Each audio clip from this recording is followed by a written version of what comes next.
আমি সজীব ওয়াজেদ জয় বলছি।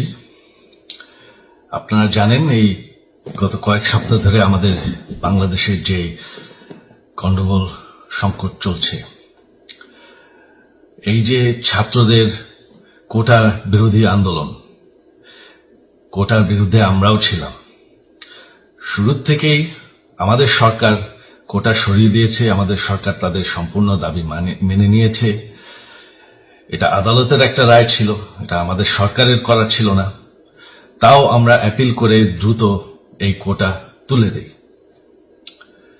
তাতেও আন্দোলনকারীরা সন্তুষ্ট না। আমরা তাদেরকে আলোচনায় রেখেছি। আমরা একটা জুডিশিয়াল কমিশন করেছি যে